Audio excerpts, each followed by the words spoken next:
skin. Summer's golden hour, met by midnight showers, we dance under the evergreens. Oh, it's a good life. It's a good life.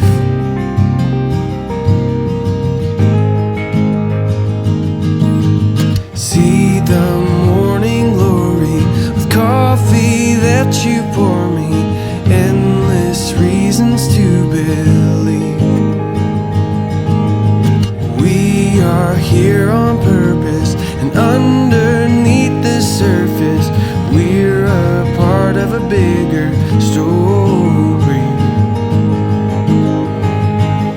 It's a good life. It's a good life. What's going on, everybody, and welcome to another video. Welcome to the Grand Canyon.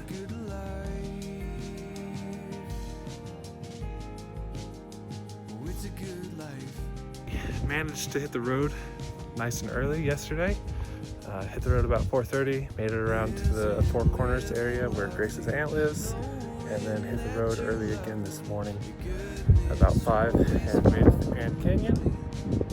Hoping to make it all the way the rest of the way to Tempe in time for race check-ins today, and then back to the hotel to rest up a bit.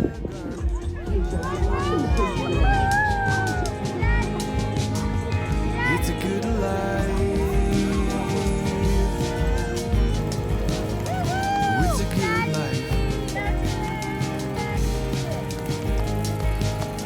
It's a good life. It's a good life. It's a good life. Oh, it's a good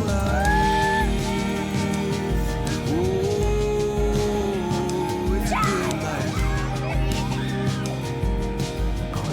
Daddy! Oh, it's a good life. Oh, it's a good life.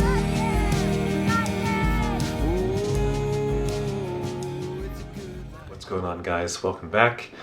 I am back home feeling well rested, well recovered. My race was a week ago, so today is Sunday the 24th. Really, I haven't done too much this week. I've been to the gym twice for strength training, and I've done 2 runs, both super short. One was like 1.5 miles, the other one was a quick 5K today. But it felt really nice just to like not feel like I had to run. I was just doing it because it was something that I felt like doing today, and I didn't have a goal to meet. I didn't have training that I had to do. It was just it felt nice to if you've ever had like something that you've been working towards for like a really long time or anything, like a long-term goal where you're just, maybe you're super excited to start out, but eventually along the way you start hitting those days where you're just like, I don't want to do it today, but you know you have to do it anyway, so you do it. A lot of my training sessions, just kind of started feeling like that, especially towards the end. So it was just super nice to not feel like I have to get it in anymore. Just super chill, can do what I want. Yeah, it just feels really good to not have to work out, and I can just get back to working out and doing what I want to do and what feels good. So super excited about that. I'm not saying that I'm not ever going to do like another Ironman or any other endurance type races, but for the time being, like right now, what feels really good is to just not have like a huge goal set out before me. So I'm definitely going to take the time to enjoy that and appreciate that, to appreciate everything that I've accomplished over the last year. And I mean, even looking back, I realized that it wasn't even until 2023 that I did my first half marathon. Before that, I think my longest was maybe like a 5K or 10K race that I'd done. I had done distances of like 10 to 12 miles just out on a run before, but I've never done like any other races like that. So just 2023 was my first half marathon and my first marathon, and then this year I did the half Ironman and the full Ironman.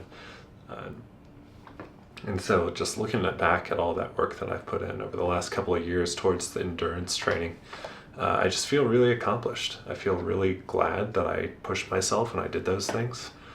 And now I feel really glad that I can take some rest and feel good about it and just enjoy training to train. But anyway, to get to the race recap. So things didn't go as well as I'd hoped for. But looking back on it, I'm really not too upset about it. Like, I think I performed pretty well, and just to be able to finish, like I said, feels like a super big accomplishment for me. So anyway, let's get to it. For the swim portion, I wasn't expecting this, but I kind of heard about it like the day before. But what they did was they had a dock where you would just jump off the edge, as opposed to like the I even heard like previously at the Arizona race that they had done like a ramp where you would kind of walk in, and that was kind of the style that they did at the Washington half Ironman that I did. Was you just kind of walk into the water. The water was freezing. It was pretty cold. Even in the wetsuit, it felt really cold. So when I jumped in initially, I got like that cold shock and had a hard time catching my breath. It was a little bit like my first open water swim that I tried, where I felt like a little panicky, a little bit claustrophobic or whatever. I didn't feel claustrophobic so much, but I did kind of get that like panic feeling. So I got like, my breath got super quick, my heart rate was kind of racing a bit, and I just, it was kind of all like combined with the cold shock. So it took me like probably 600 to 800 meters before I finally got like a good stride and got going. Like within that first 600 meters, I stopped, and like I would like flip over onto my back, do a little backstroke, or there was like there's like floaties and people out on canoes and stuff. You're allowed to grab onto them and just kind of rest or whatever.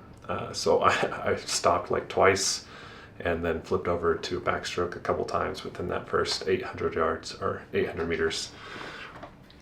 But after that, I finally caught my groove, got into it, and I finished the swim portion in, I want to say it was 1 hour and 32. Okay, so yeah, for my swim portion, I finished that in 1 hour, 32 minutes, and 45 seconds.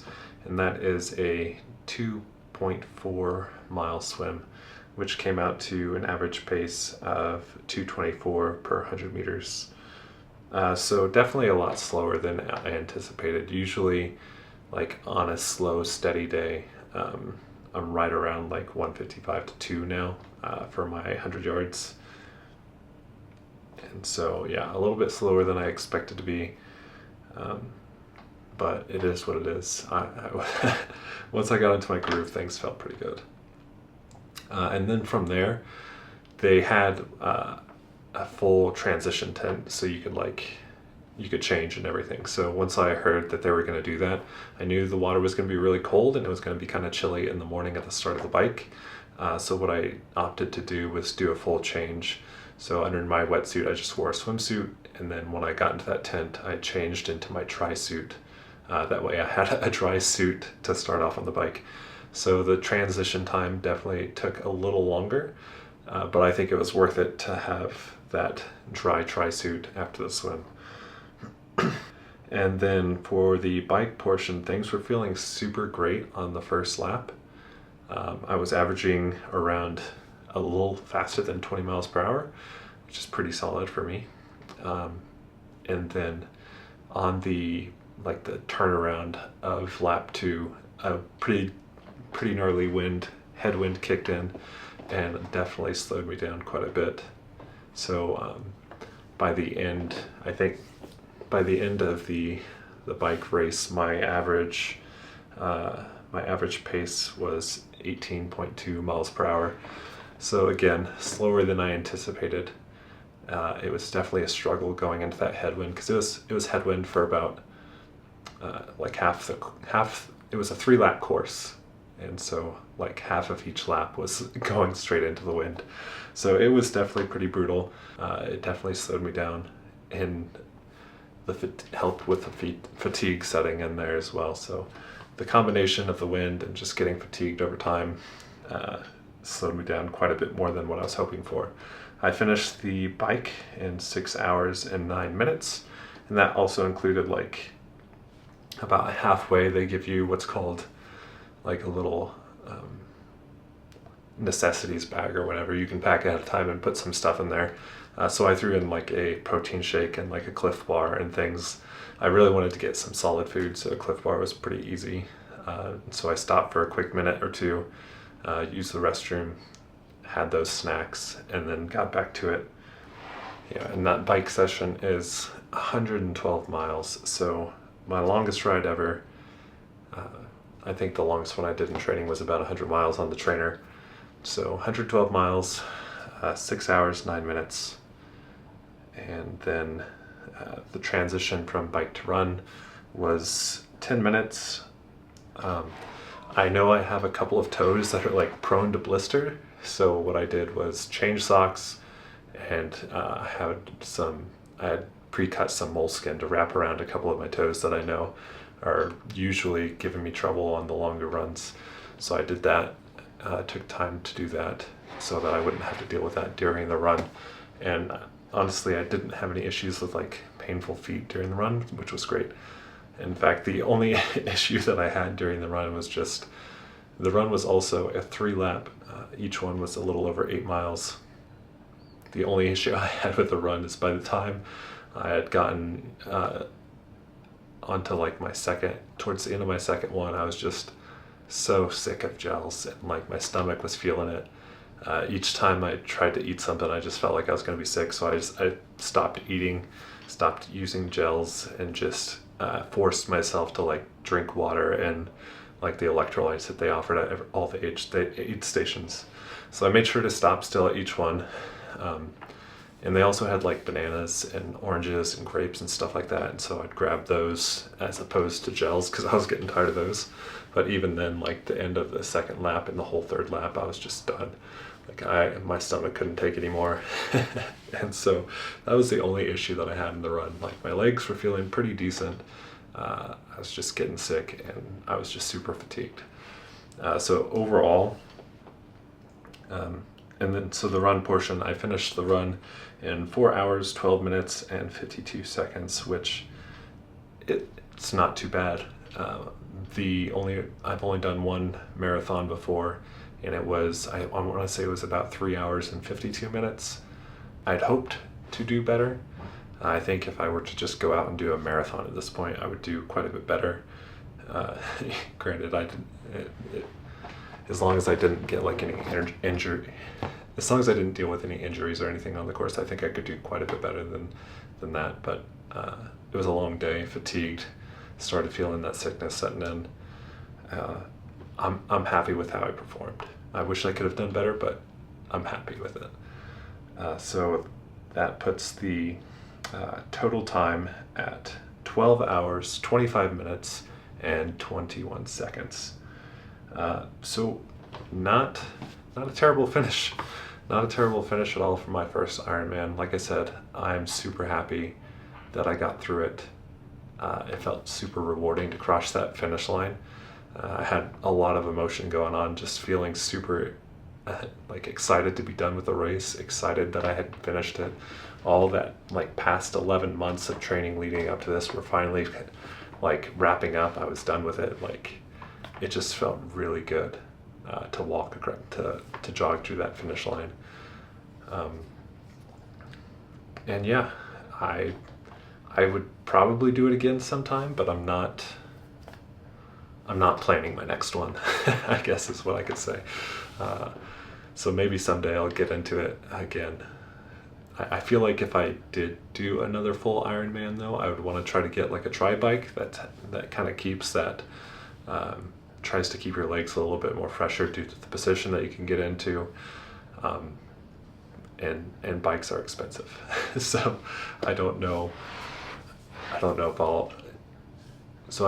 the future holds for Ironmans for me.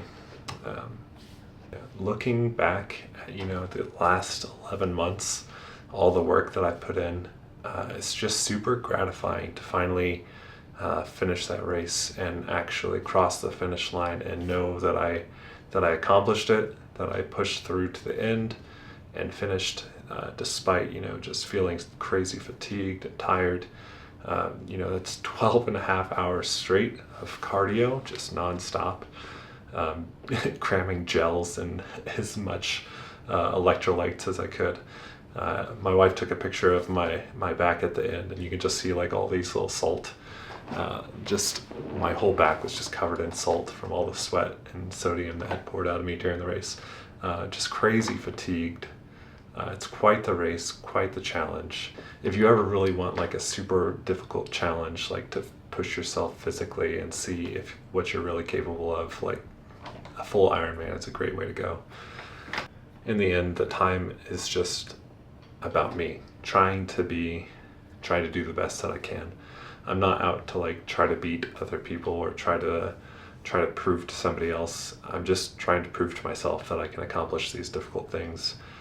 Trying to prove to myself that I can go harder and faster than I think that I can, and that I can build up to it, that I can be committed to something for that long, to put in the work, to put in the effort. It definitely requires some grit, and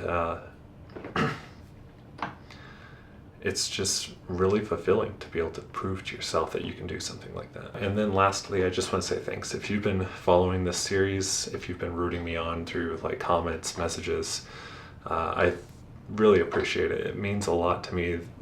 A few people have like messaged me and that were like following my journey, that were encouraging and like cheering me on and like following my tracker during the race. It means a lot to have people supporting me through this. So thank you, and I really appreciate it. So what's next for me? I really don't know. I'm gonna get back to doing a lot more strength training, just doing cardio and running and cycling as much as I feel like. Like I said, I enjoy doing those things, so I intend to kind of keep up with them. I don't intend to do like any crazy endurance races coming up. Maybe I'll look to do some trail races in the future. Maybe I'll try to hit the bodybuilding stage again. I'm really not sure at this point. What I do know is that I just want to take some time to enjoy training for what it is and not have like a huge goal or challenge that I have to dedicate a ton of time to, because I feel like I've just spent a lot of time dedicated to this the past 11 months. So I want to try to give some more time back to my family, to my wife, to my kids, and just enjoy life for a little bit. So I don't know what's next. We'll kind of see. I intend to keep making videos and try to come up with some fun ideas, things I can get into. Definitely some more gym videos coming up, more weight-focused stuff, and we'll see what happens after that. But anyway, thank you so much for your support. Thank you for watching the video. If you enjoyed it, give it a thumbs up, like, subscribe, share. All that stuff helps me grow my channel. I really appreciate it, and I will catch you in the next one. Are an Ironman. And Timothy Griffith, for the first time, Tim, you are an Ironman.